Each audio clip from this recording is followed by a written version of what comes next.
We are going to start with a pre-recorded presentation, and then after it's over, we'll be back to answer people's questions and take people's comments. Good evening, everyone. I'm Thomas Gray, Principal Planner with the Houston-Galveston Area Council, also known as H-GAC, and thank you for participating in this first public meeting for the Liberty County Mobility Study, which is aimed at improving mobility and safety in this area of the region. Mobility studies are an important tool and process for understanding the nuances of this region. Recommendations from this effort will help inform decision makers of this area's transportation needs and deficiencies and guide the distribution of transportation funding in a manner that aligns with your needs and the region's needs.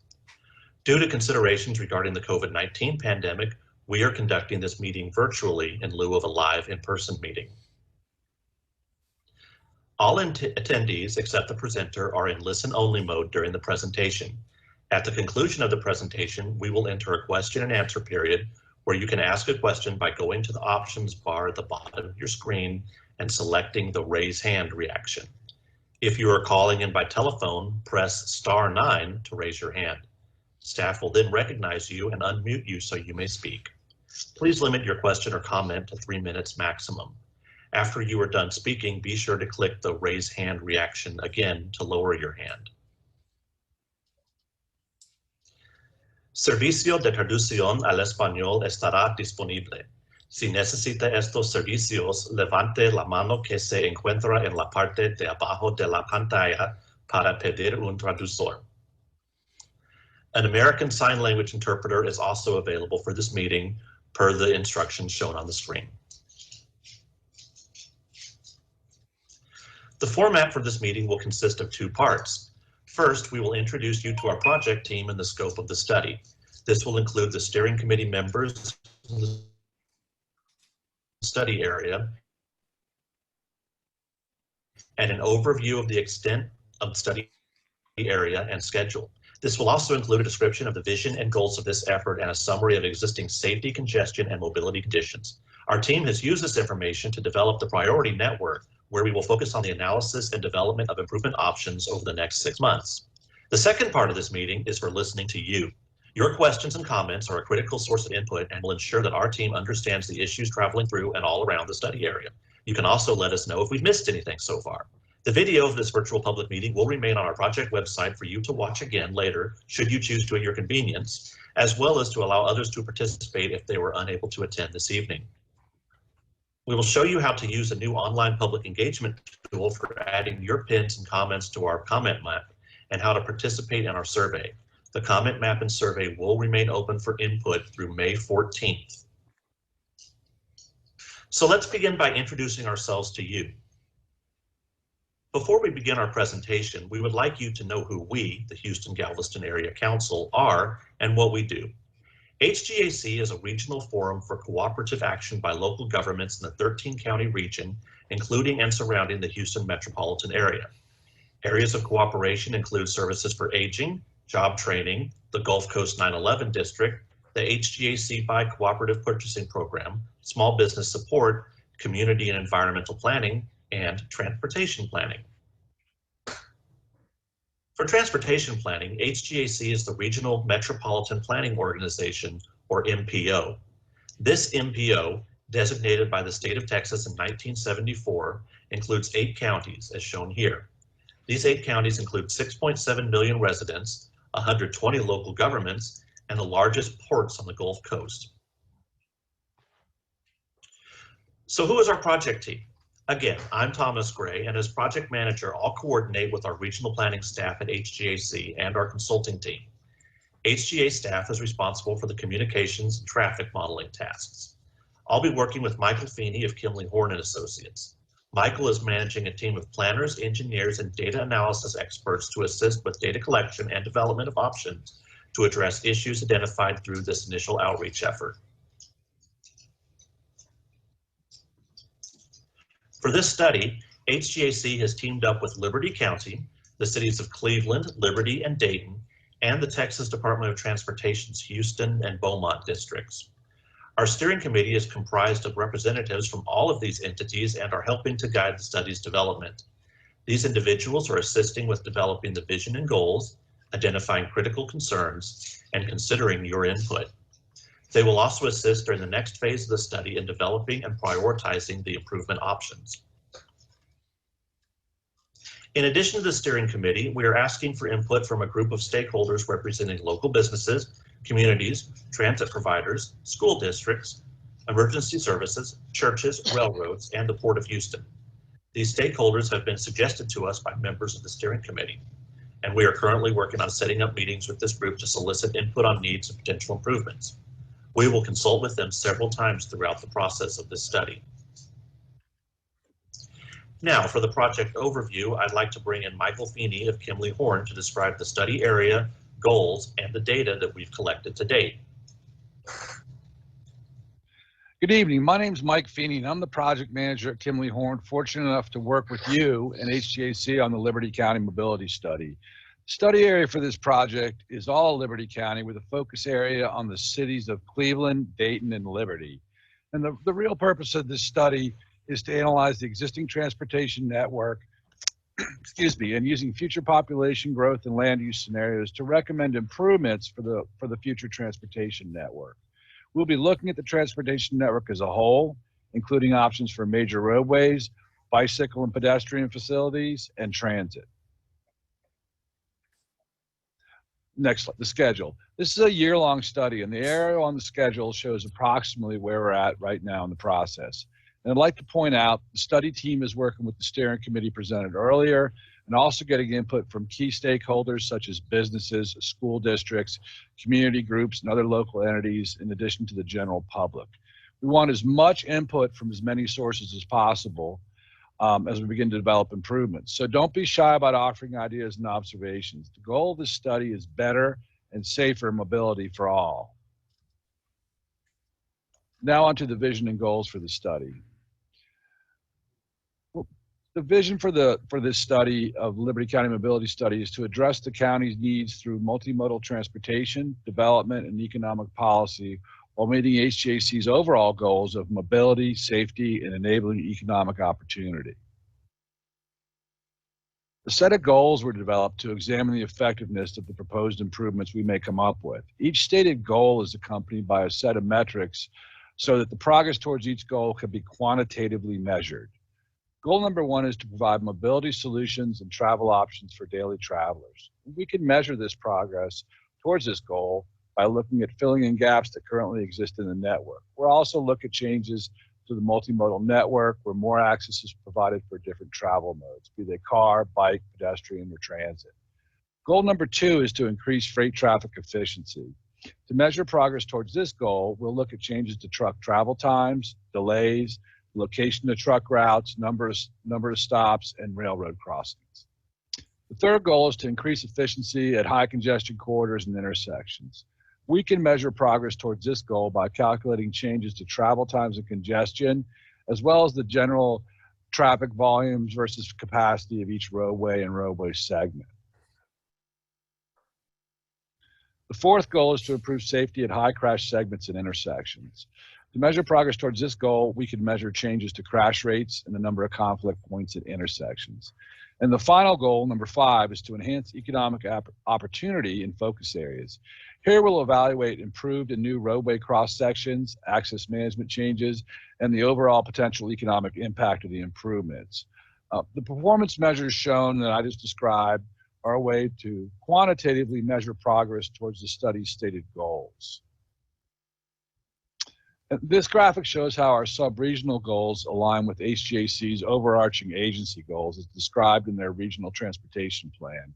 In short, the improvements we recommend, whether they're physical improvements, policy changes, should support one or more of H-GAC's goals. At the beginning of the project, we coordinated with Liberty County and the cities of Dayton, Liberty, and Cleveland, requested a list of intersections and corridors for which they thought the study could provide mobility solutions. Through further coordination with the steering committee, additional locations were added to the study, and the maps I'm going to show on the following slide show the locations of all the identified intersections and corridors for analysis. The corridors within the city of Cleveland identified for the study are shown in the light blue, correspond to the letters A through F. The table on the bottom right of the slide shows the name of each corridor and the extent what extent will be included in the analysis. There's 6 corridors and 4 intersections identified for Cleveland. These corridors and intersections, the improvements include possible widenings, flyovers, extensions, bridge reconstructions, traffic signals, changes to medians and roadway access, and things similar to that. When roadway improvements are recommended, there will also be an evaluation for the possible addition of bicycle, pedestrian, or transit facilities to keep with a multimodal lens of improvement conditions in the area. In the city of Dayton, there are 8 corridors and 6 intersections identified for study. Some things we look at here, in addition to things mentioned for Cleveland, are grade separation of freight travel, so that daily travelers are not always stopping for trains, as well as a potential bypass for some of the through freight traffic. The City of Liberty and the steering committee identified 7 corridors and 12 intersections for study in this particular area. In addition to the possible improvements listed for the other cities, some possibilities specific to Liberty include signal timing changes, improvements, separation of commercial and local traffic, and a little more emphasis on bicycle and pedestrian traffic. And just to illustrate some of the types of improvements, this isn't a comprehensive look at it, but it's a toolbox of potential recommendations that may come from the study. It includes considerations for roadways, intersections, traffic signals, medians, and driveway design. So this is some of the things you might see coming out of the study. Now I'll turn the presentation over to Monica Powell, a planner also with Kimley Horn, to do a quick review of the existing conditions from our analysis of the data we've collected to this point in the study. Monica? Thanks, Mike. So we received data from a variety of sources, including H-GAC, TxDOT, and local agencies. And using this data, our subconsultant Knudsen has compiled a series of maps that we'll use to look at the existing conditions in the county. Many of the maps focus on Dayton, Liberty, and Cleveland only because the county is so large. We broke it down into these 3 partnering cities so that we could see the data. So let's start with the roadway system. This demonstration will show a simplified, idealized version of a roadway system on a grid with no obstructions. There's a basic hierarchy that helps to categorize types of vehicle trips. You have the interstate or freeway system. These are the highest capacity roadways that allow limited access, which serve to travel longest distances in the shortest amount of time. As you go down the hierarchy from interstate freeway to local, the roadways have more access but slower speeds, less capacity, and shorter distances. At the bottom of the hierarchy are local roads, which provide access to homes and other uses within a community. So this map shows classifications that we have provided based on the descriptions we just discussed. These classifications are from the Texas Department of Transportation. Looking at Liberty County, you can see Interstate 69/US 59 are classified as interstate freeway expressways, US 90 and State Highway 105 as principal arterials, and State Highways 321 and 146 north of US 90 as minor arterials. Within the city of Cleveland, Truman Street, South Line Street, and South Fenner Avenue as collectors, and then all of the local roadways in the smaller gray lines. 67% of all miles of roadway in the county are made up of local roads, while interstates make up only 0.1% of the total county roadway miles. So here we have a heat map for crash data from the years 2016 to 2020. The darker purple areas depict more crashes, while the yellow areas show areas with fewer crashes, and the small black X's indicate a fatality. The table to the left summarizes the crash data within the 3 partnering cities and Liberty County as a whole. Overall, Liberty County has had 7,046 crashes in the past 5 years.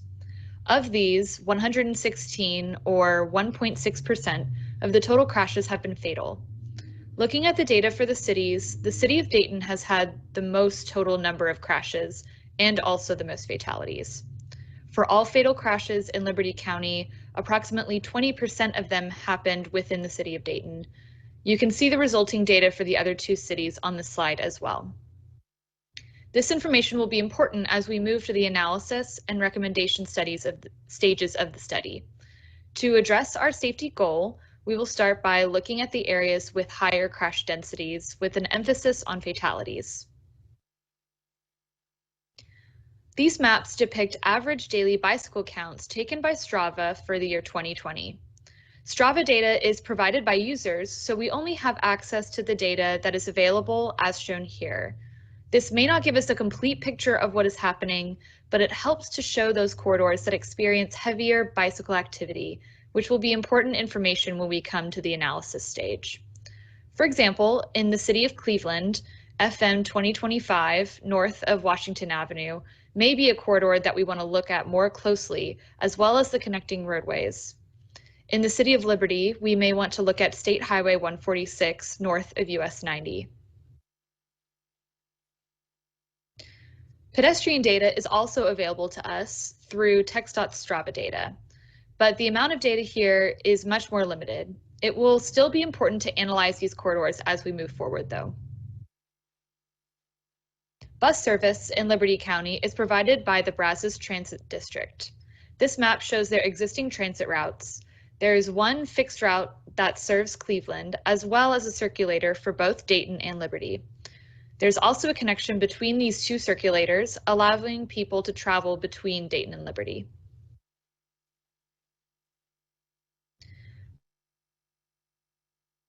There are a total of approximately 140 miles of rail lines throughout Liberty County, operated by both BNSF and Union Pacific. These lines run primarily east-west throughout the county. In many instances, there are crossings with major roadways, and these crossings are sometimes at grade, which can cause traffic delays. We will be examining these conflict points as part of the study. Here we have the existing flood map from 2015 and current evacuation routes. The table on the right shows the area of land for each city that is covered by floodway or floodplain. For example, 51% of the land area in the city of Dayton is covered by either floodway or floodplain. The only existing evacuation route runs north-south through the county. As part of the study, we may need to examine the safety implications or provide recommendations of possible connections to other evacuation routes outside the county, while also being cognizant of where the floodplain lies. So this map shows existing environmental features throughout the county, including existing water features and wetlands, local, state, and national parks and preserves, as well as industrial and hazardous waste sites, as designated by the Texas Commission on Environmental Equality. As we move into the analysis stage, we will be cognizant of the impacts of any potential recommendations near these environmental areas. So land use is shown here for each of the three partnering cities. The data in the table is for the entire city limits, while the maps are only showing a portion of the city as an example. We have included Liberty County in the table as well so that we can compare to the larger study area. Data for land use was provided by H-GAC's Regional Land Use Information System. By examining the table, we can see that a majority of land in all three partnering cities, as well as the county as a whole, is made up of agricultural or vacant land, as well as undevelopable land. Much of the county is made up of wetlands, and wetlands are largely classified as undevelopable as well. Again, as we move forward, we will need to be aware of the surrounding land uses. So using data received from the City of Dayton and Cleveland ISD, these maps depict locations of development activity, whether recently completed, proposed, or currently underway. Not included in the Dayton area map is a proposed rail-served industrial park near US 90 in the Grand Parkway. This development will be included moving forward. These locations and future implications will be considered as we make recommendations as well. So now, as I turn the program back to Thomas to tell you how you can participate and help us improve your daily experience. Thomas? Thank you, Monica and Michael.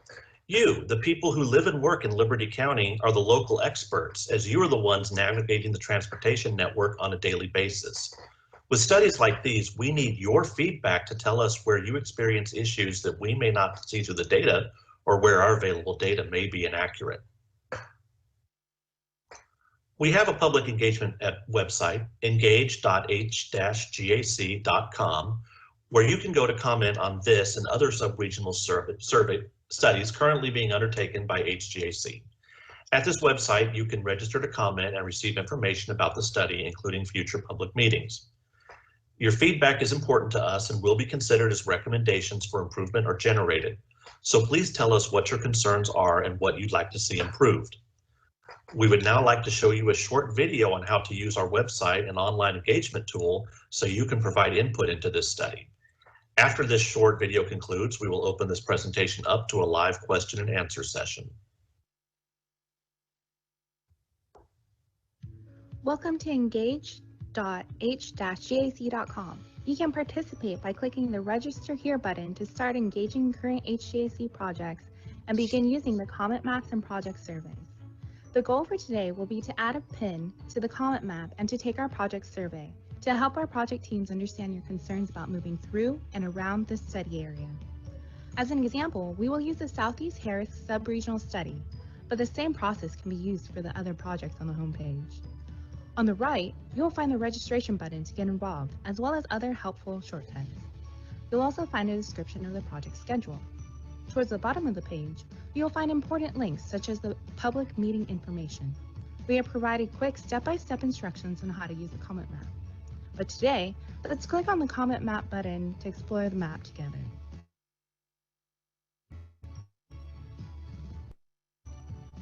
This intro panel provides information on the different pin types to pair with your comment or concerns.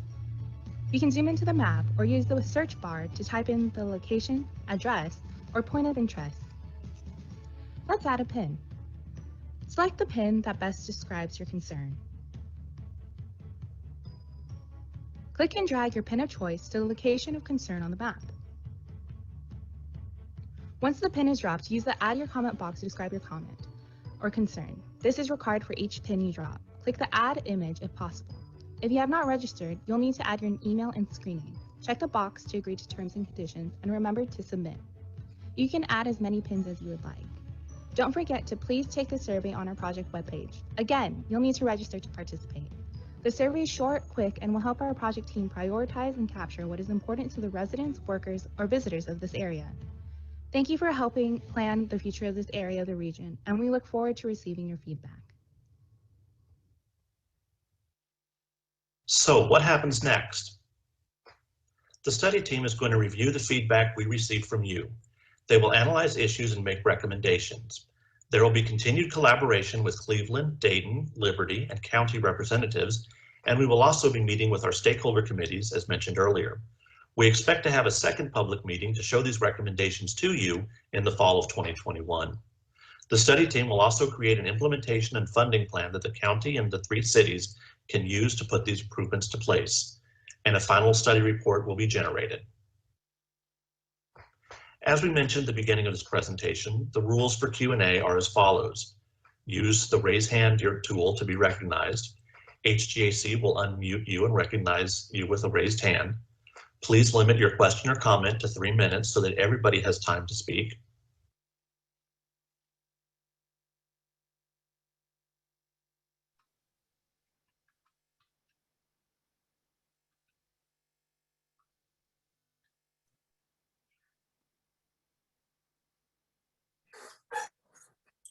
Okay, well, that was our presentation. And now we're ready to have a discussion. So please either raise your hand or type a question in the question and answer box, and we will start to collect your feedback.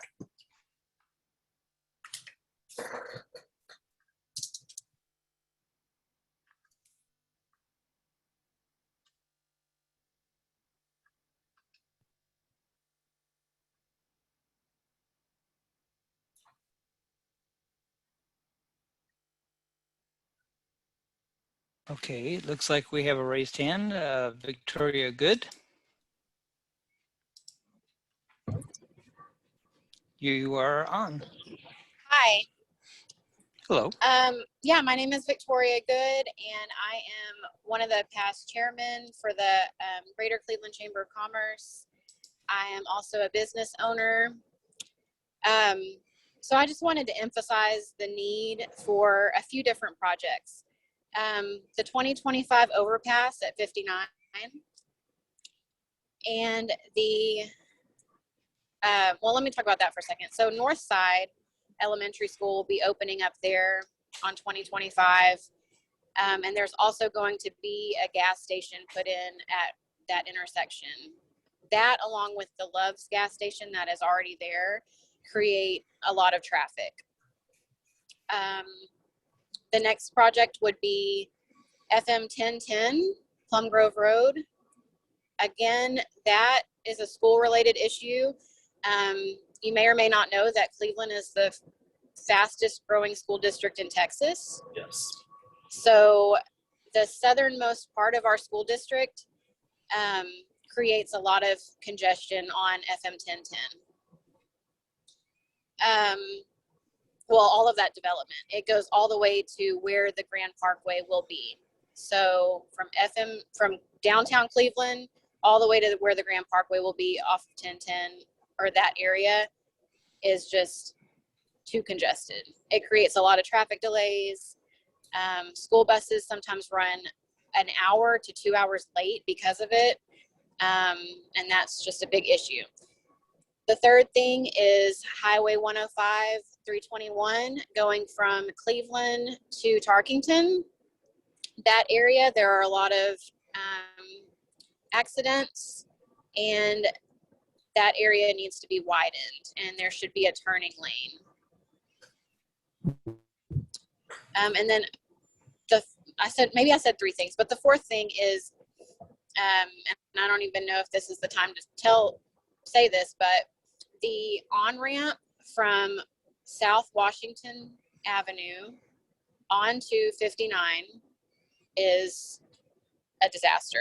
And I know it's a work in progress, but there are so many potholes right there that it's hard to even get from the feeder onto 59.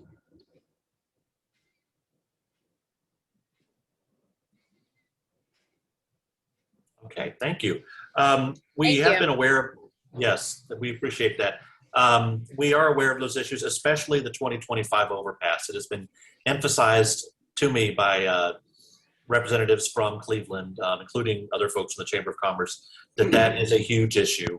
We're also aware, FM 1010 Plum Grove, we know all of that development that is happening down there in and around Plum Grove. We're aware of it. We're taking a close look at that because we know that especially as the Grand Parkway goes in, that's only going to get worse. And Mike, I'll hand it over to you to see if there's any additional technical suggestions you might. I mean, we're taking all this information, we're going to analyze it. We will come back in the fall with some recommendations and have the public give us input on those recommendations. But right now, this feedback we're receiving is very important. Well, again, thanks, Ms. Good, for that. We'd heard most of those complaints, and we'll pass along. We're taking notes right now. If you think of any more, go onto the map that Thomas talked about, the tool. It's pretty easy just to click it and drag a pin over there and put your comment right in. But we were aware of most of those comments, but a couple we weren't, so they're added to the list. Okay, thank you. Thank you. All right, Thomas, we have a couple of questions in the Q&A. One of them, it looks like it echoes what Victoria just said, but I'll go ahead and read it just for the record. It says, in Liberty County, we have a development that is adding tens of thousands around the Plum Grove area. That area needs significant improvements, such as a boulevard or loop around the city of Plum Grove. What can be done?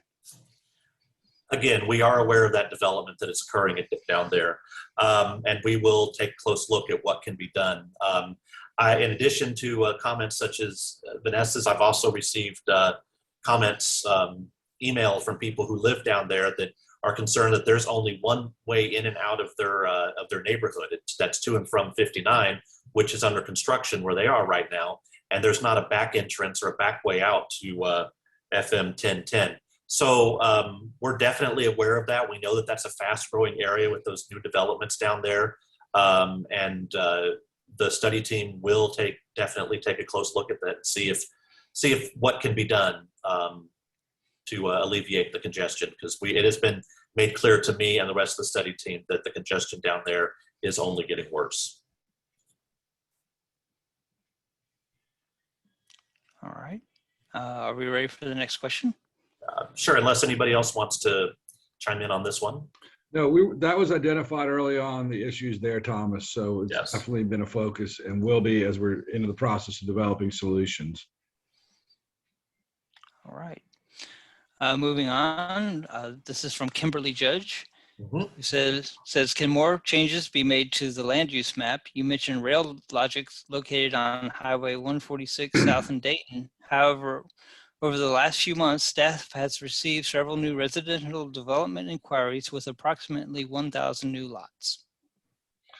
We could definitely update that map, Kimberly, and we'll be in contact with you about it. And we know that the county has become somewhat of a hotspot for new development, both residential and some logistics, especially type hubs. So we'll be updating that map throughout the study.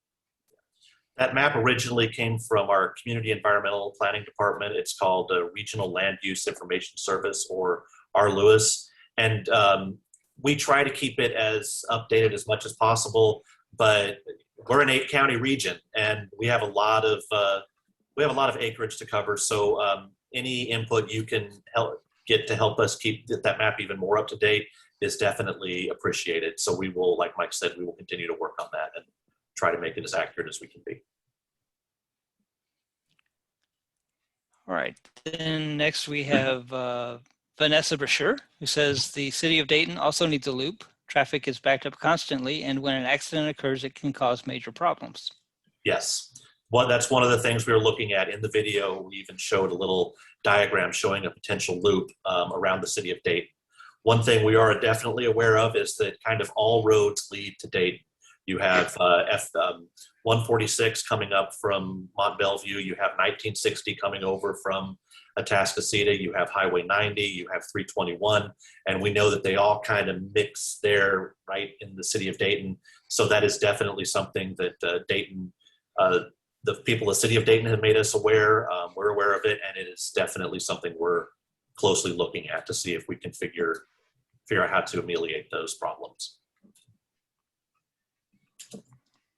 All right, any further comment, or should we move on to the next one? All right, hearing none, the next one is from an anonymous attendee that says, what is being done on Highway 90 through Dayton? It is bad all day long with large 18-wheelers. Again, all roads lead to Dayton, and there's a lot of freight traffic going through there. You have the port to the south, you have Beaumont to the east, you have Cleveland and points north. And so we are very aware of it. We know that, and the folks in the city of Dayton have made us aware of it as well. What is being done? Well, that's what we're going to work on and hopefully come up with some suggestions to bring back to you this fall and to get your feedback on those. But yes, we know. And Thomas, just to add to that, so I mean, there's a number of potential things. We're looking at a bypass. We could look at access management along there, widening, better cross-section along there. So that is a key focus of this study and something I think anyone who's gone through Dayton more than once realizes, and we realize it as well. All right. Next we have Cindy Spell, who will be followed by Sue Kent. Sue, I see your question in the chat box. I'm not ignoring you, I promise. Cindy Spell says, in the next meeting, will you be addressing the issues noted on the comment map and the possible solutions your evaluations may have come up with? Yes, we will be taking the comments that we receive on the comment map. Mike, if we provide it, I guess it depends on how many we get, but we could probably provide a response to it saying we're aware of this, we tried to do this. But yes, I mean, we will take a look at those issues on the comment map. I mean, we can't guarantee we'll fix everything, but we'll definitely try to take that input into account. We to answer her question, we will be coming back with solutions for most issues. But we will be responding to every comment on there in some format or another. Mhm. Yes, thanks. And yes, the next meeting will not, we're asking for your information in this meeting and asking you to go to the H-GAC mapping tool. But we will come back next time with some potential solutions and get comments on those before we finalize anything. So you'll see some good ideas and you'll have a chance to comment on those.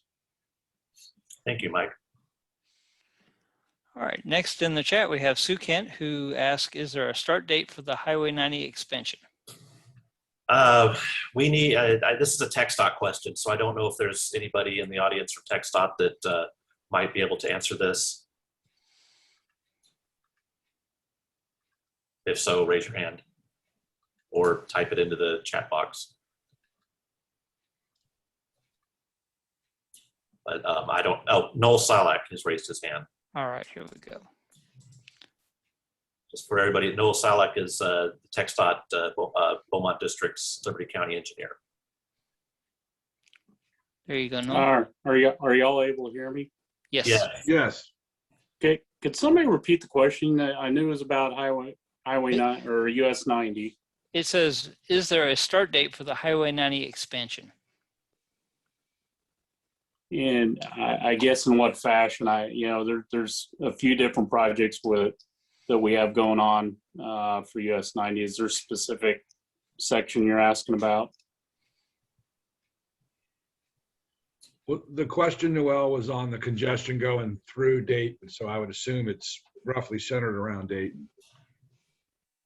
Well, right now, we do have a project that we're looking at on US 90 through Dayton. We've been working with the city on that. We're probably going to be trying to get something going here possibly by mid next year. So we do mean to have a public meeting concerning that project. Really what it is, though, it's an overlay and then possible looking at access control issues through there. So, and right now we're in review with that with the city of Dayton right now, and then hope to do some outreach on that project probably later on this summer yet. So, but we will be getting out. There was also later on this year, I guess, east of Dayton, we're going to be overlaying US 90 basically from the west side of Dayton, just a little bit past Waco Street, where I guess a lot of folks know the candy cane, the railroad tracks across there. We are looking at doing an overlay from basically just past that area all the way to the Harris County line. And then we're also looking at building grade separation at FM 1413. That's kind of one of our hot spot accident areas. There's a number of serious injury accidents there that we believe we can take care of with grade separation there. So. Okay, it looks like she elaborated on her question. It says the expansion going from Liberty towards Ames and further. Oh, okay.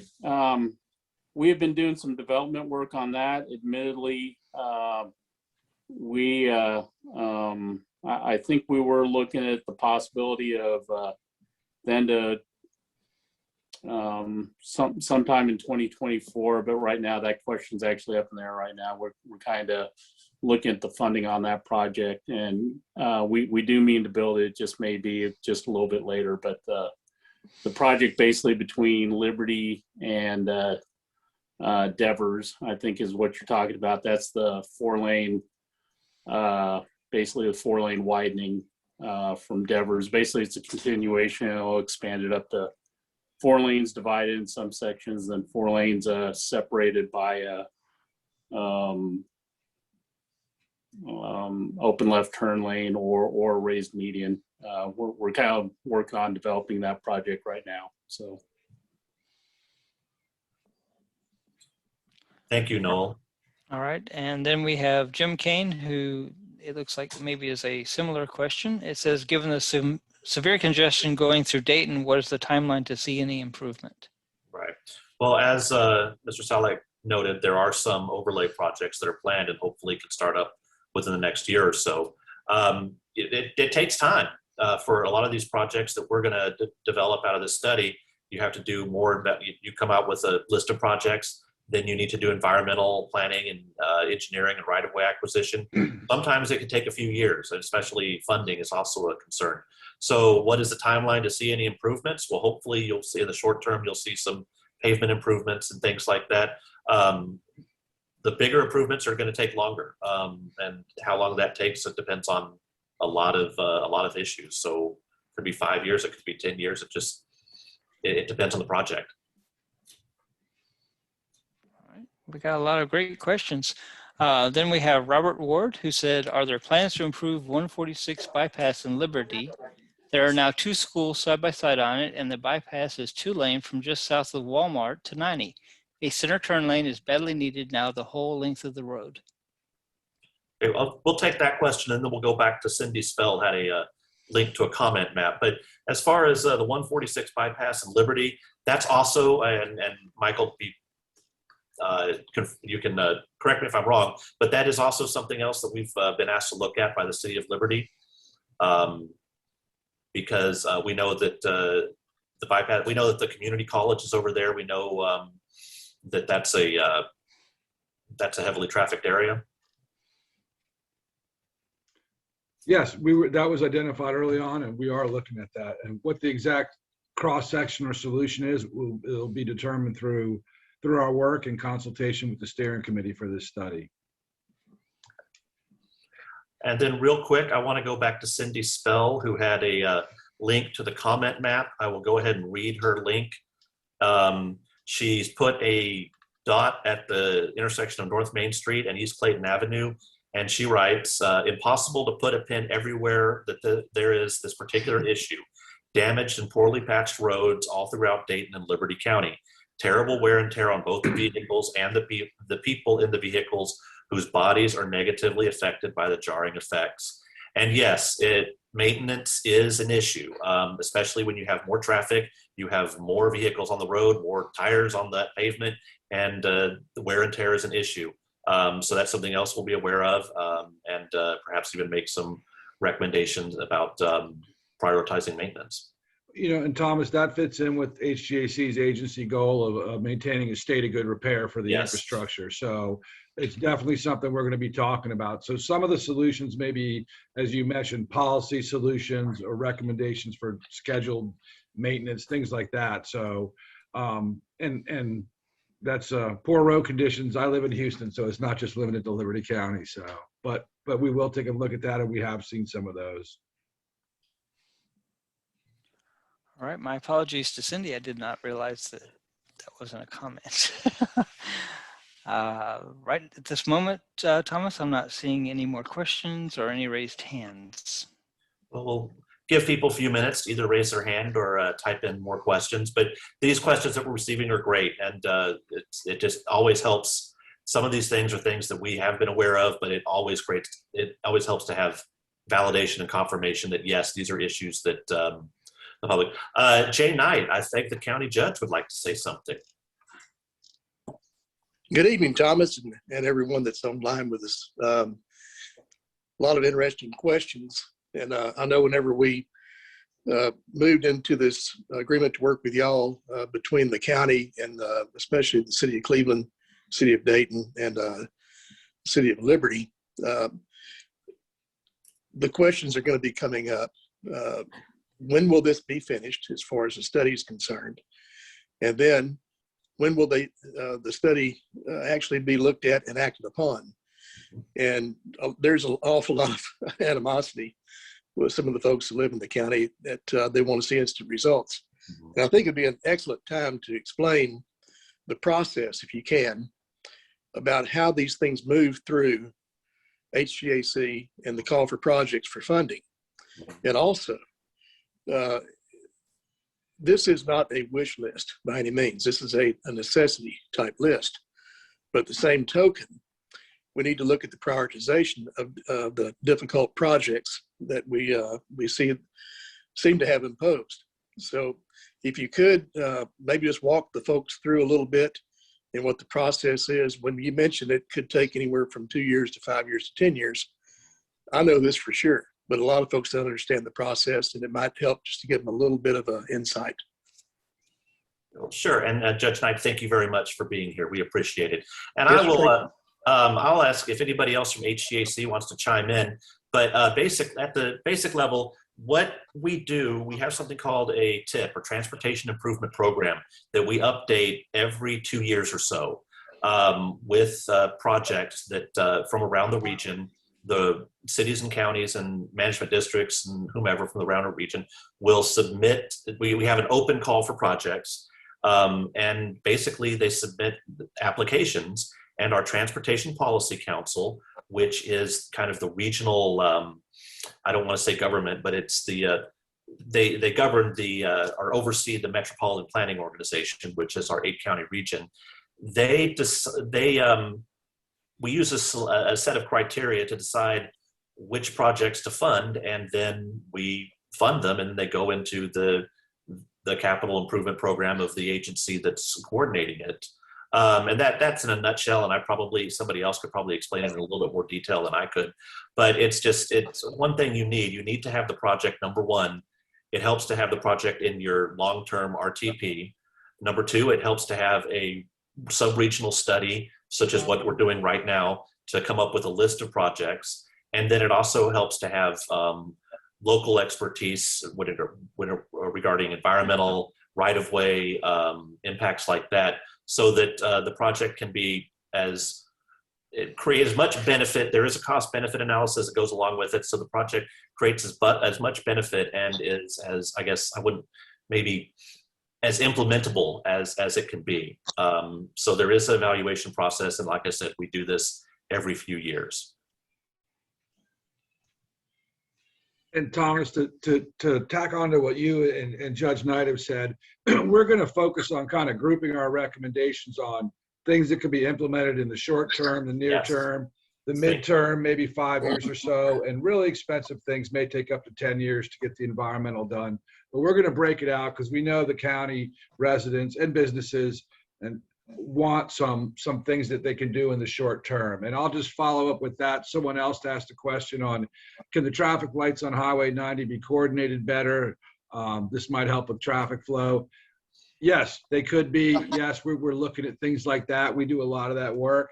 And that's an example of a project that can be done more near term. The cost benefit on that is huge. Compared to roadway widenings, it's incredibly inexpensive, and you get a lot of benefits for a low amount of cost. So things like signal coordination, not just on Highway 90, perhaps up in Cleveland, we're going to look at that and see how well they're coordinated now, and also see if the signals have communications between them, which helps out, and what the age of the equipment is there. So we'll be taking a look at all that from a traffic engineering point of view. Right. There are a lot of projects that are quick wins, like timings.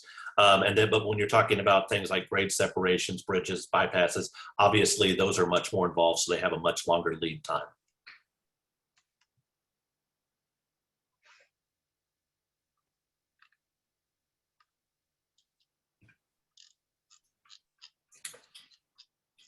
Thomas, I'm not seeing anything else at the moment. Okay. Give people a couple more minutes to come up with any more questions they might have. And again, tell your friends, tell your coworkers, tell your neighbors about our engage.h-gac.com website, where you can go put in a pin at the comment map, fill out our survey. There are links to send us emails or whatever to tell us what other improvements. I see that Judge Knight has something else he'd like to say. Yes, Thomas. Just for the folks that are listening, when we discussed briefly the time frame for projects, we might add that transportation projects that involve railroads, such as BNSF and UP, Yes. and any mobility of that regard, take a lot longer. Yes. And I've been on one project for about 6.5 years now, going on 7, and it just the funding mechanism involved, because it's not only going to be working with Noel Salick over at TxDOT and Chad Boney over in Beaumont with TxDOT, but also with H-GAC through the TPC and the TIP. The things that are involved there, it's planning, it's, as you said earlier, land acquisition, engineering, environmental, and existing infrastructure, the necessity to move that existing infrastructure. And then it gets down to not only the planning, but the design work to be completed and then approved by all parties. Yes. So it's very, very involved. I've likened it to a helicopter. You know, as far as all the moving parts on the helicopter, if one of them fails, well, the helicopter crashes. And this is pretty much the way this works, because each cog, as you get to it, you have to hurdle something, and it takes a very, very astute team, and a team that is, I guess, a group that of stakeholders that want something to move forward and make it happen. And in one of the projects we have now, we have that, but we have other projects as well that are going to be forthcoming, especially when we look at potential bypasses, even around the southern part of Dayton, which would circumvent, and I've talked this over with Noel a few times, and he's looked at me like maybe I have one antenna missing, but it's okay. You know, can we get a bypass to the southern part of Dayton, which would circumvent any traffic coming off of I-10 in the event of a wreck at the I-10 bridge at the Trinity River? And what happens is we get traffic routed up FM 563 into the city of Liberty, then onto the city of Dayton, then back down south on 146 because I-10 bridge is closed. These are things that we are looking at. And I know that they were included in some of the submittals we gave to y'all early on. I know when we had a group meeting with the economic development groups, Liberty, Dayton, and Cleveland, I think even to include Hardin, almost a year ago, when everyone got their maps out and their crayons. And those were passed on to y'all. And so you saw what a lot of the folks were looking at. And you've done a splendid job of putting it together and showing it on the map for everyone.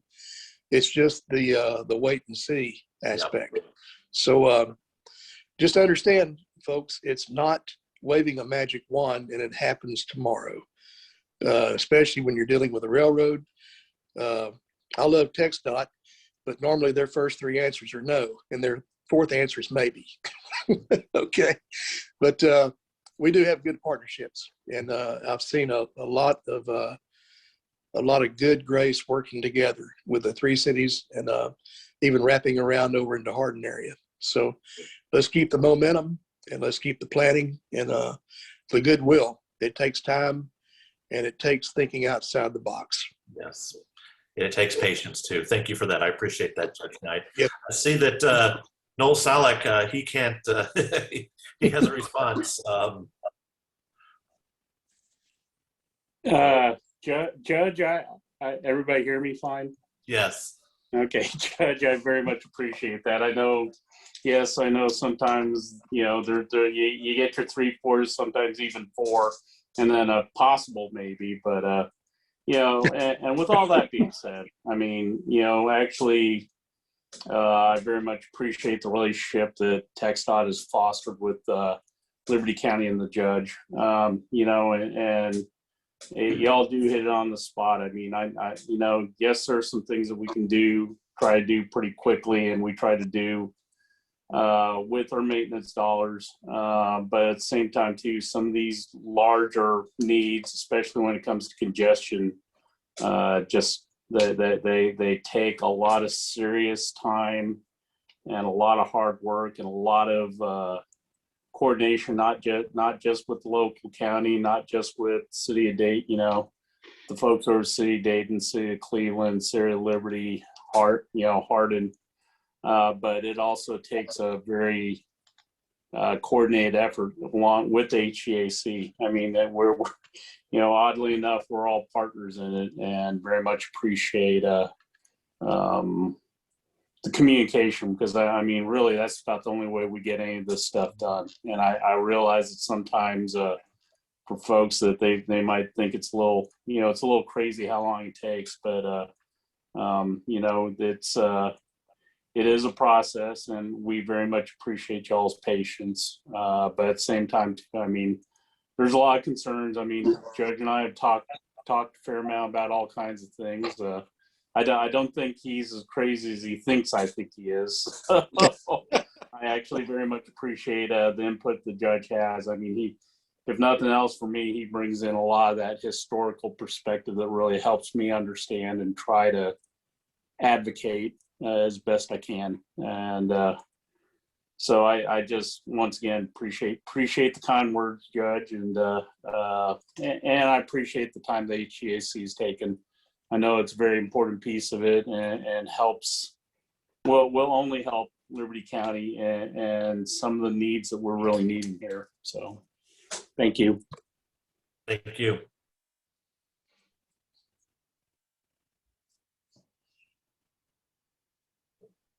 All right, we're coming up on 7 o'clock, but I'm going to give a few more seconds to see if there are any other comments or questions or raised hands. Don't be shy. Hey, Thomas, how long will the Engage map tool be open? The tool survey will be open until May 14th.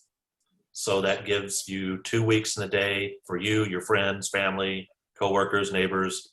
Please don't be shy to go onto that website and let us know what the problems are. Let us know what you think.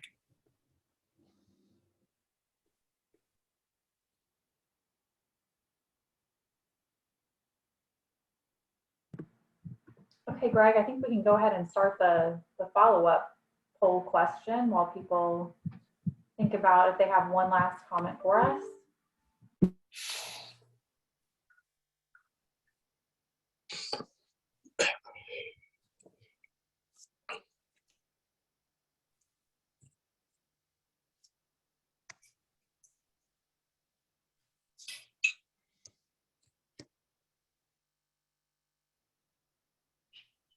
It's 7 o'clock.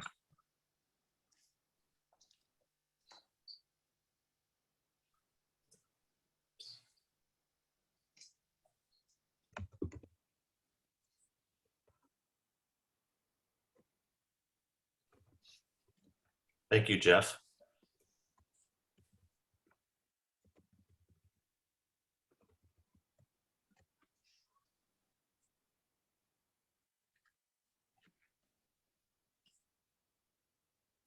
And just to remind people, this study looks at roadways, it looks at intersections, it looks at traffic, freight, things like that. But there is also a bicycle, pedestrian, and transit element to it. So if you know about bad sidewalks, if you know bad crosswalks, safe routes to schools, if you'd like to see improvements to the transit service that Brazos Transit District currently provides, please let us know about that as well.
And then Joe Marlowe, who works at the Brazos Transit District, just wrote, please let me know if you need anything from us to help.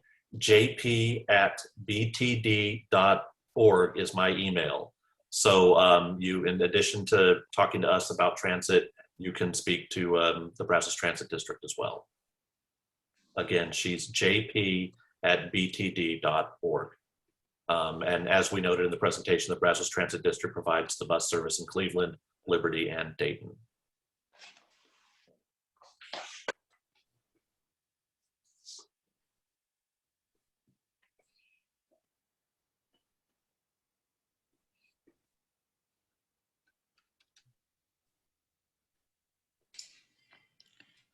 All right, do we think that everybody has answered the poll that's going to?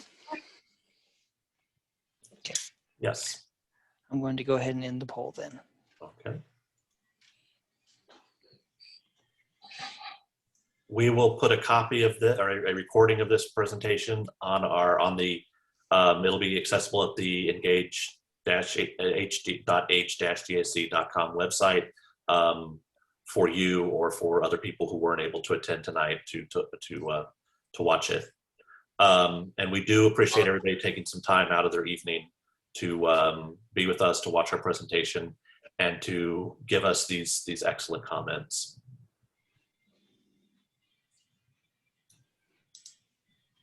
And Thomas, I'd like to thank Greg Seal for making sure everything ran smoothly. Yes, thank you, Greg. It's my pleasure.